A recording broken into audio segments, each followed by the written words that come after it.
tadi yang menarik, apakah pengaruh Jokowi sekarang akan lebih kuat ke Prabowo Gibran atau tidak?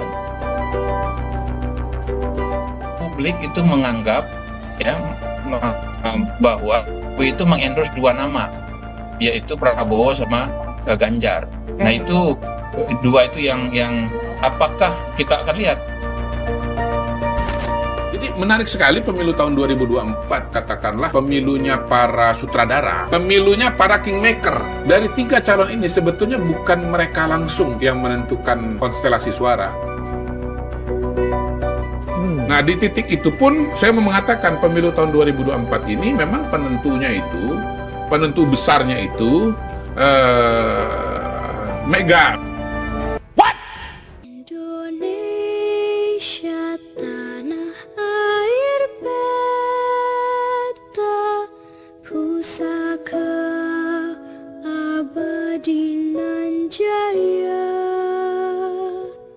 Persaingan antara bakal Capres 2024 kian sengit. Yang bertarung dalam pemilu presiden tidak hanya pasangan Capres dan Cawapres. Yang berlaga tidak hanya Prabowo dan Gibran melawan Ganjar dan Mahfud melawan Anies dan Muhaimin. Tapi bertarung pula para kingmaker di balik pasangan itu. Berlaga juga para patron di balik pasangan tersebut. Saat ini sejumlah lembaga survei melakukan riset untuk memetakan elektabilitas tiga bakal calon presiden Pilpres 2024. Survei indikator politik periode 16 hingga 20 Oktober mencatat elektabilitas Prabowo turun ketika disandingkan dengan putra sulung Jokowi. Sementara suara Anies naik setelah berpasangan dengan ketum PKB, Muhaimin Iskandar. Sementara itu, Direktur Eksekutif Lembaga Survei Indonesia, Jayadi Hanan, menyebut terpilihnya Gibran sebagai pendamping Prabowo sejatinya bukanlah kejutan. Namun yang terjadi pertanyaan kini, apakah pengarah Jokowi pada elektabilitas Prabowo Gibran akan menguat? Sebab sebelum pengumuman Gibran, publik menganggap Presiden mengendorse dua nama Ganjar dan Prabowo.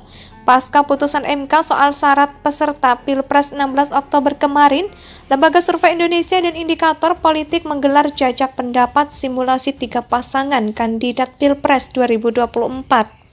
Dalam survei LSI, pasangan Prabowo Subianto, Gibran Rakabuming meraih elektabilitas sebesar 35,9%. Sementara dalam survei Indikator Politik sebesar 36,1%. Lalu Ganjar Pranowo, Mahfud MD di survei LSI, pasangan ini meraih suara sebesar 26,1%, sedangkan di survei Indikator Politik sebesar 33,7%. Sementara dalam survei LSI, pasangan Anies Baswedan Muhaimin Iskandar meraih suara 19,6%. Di survei indikator elektabilitas pasangan ini sebesar 23,7%.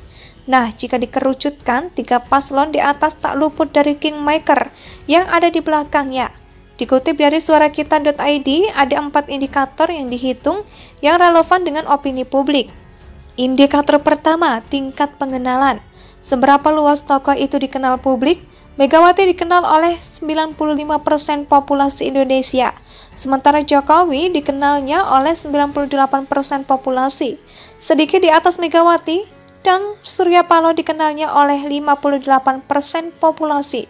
Dari tingkat pengenalan, Jokowi dan Megawati berada di level yang sama. Mereka berdua dikenal jauh di atas Surya Paloh. Jika hanya dikenal tapi tidak disukai, efek seorang tokoh belum tentu positif. Dari sisi tingkat kesukaan Jokowi, jauh lebih disukai yaitu mendapat angka 82%.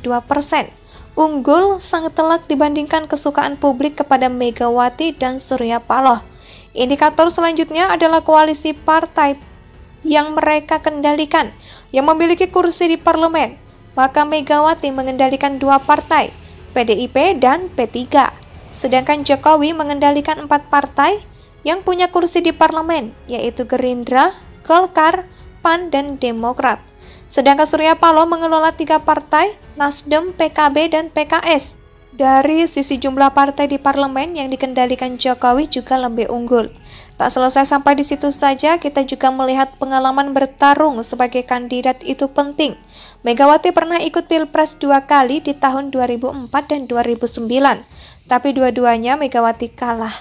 Sementara Jokowi, ia pernah menjadi kandidat di Pilkada Solo 2 kali, Gubernur DKI sekali, dan Pilpres 2 kali.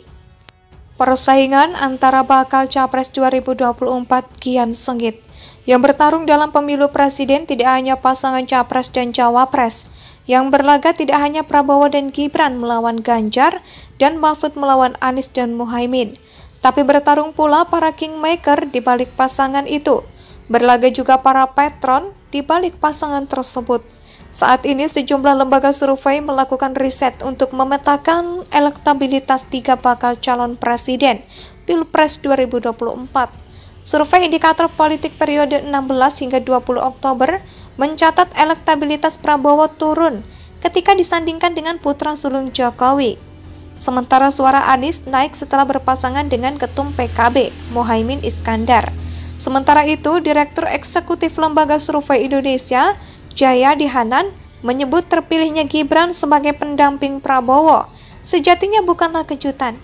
Namun yang terjadi pertanyaan kini, apakah pengarah Jokowi pada elektabilitas Prabowo Gibran akan menguat? Sebab, sebelum pengumuman Gibran, publik menganggap Presiden mengendorse 2 nama Ganjar dan Prabowo. Pasca putusan MK soal syarat peserta Pilpres 16 Oktober kemarin, Lembaga Survei Indonesia dan Indikator Politik menggelar jajak pendapat simulasi 3 pasangan kandidat Pilpres 2024.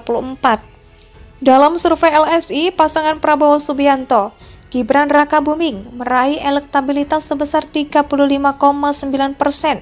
Sementara dalam survei indikator politik sebesar 36,1%. Lalu Ganjar Pranowo, Mahfud MD di survei LSI, pasangan ini meraih suara sebesar 26,1%, sedangkan di survei indikator politik sebesar 33,7%. Sementara dalam survei LSI, pasangan Anies Baswedan Muhaimin Iskandar meraih suara 19,6%. Di survei indikator elektabilitas pasangan ini sebesar 23,7%.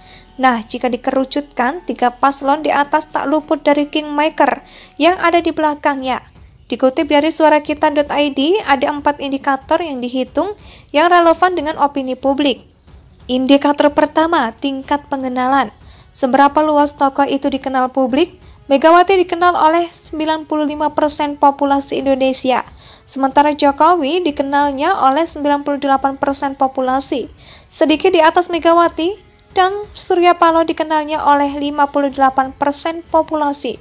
Dari tingkat pengenalan, Jokowi dan Megawati berada di level yang sama. Mereka berdua dikenal jauh di atas Surya Paloh. Jika hanya dikenal Indonesia sejak dulu kala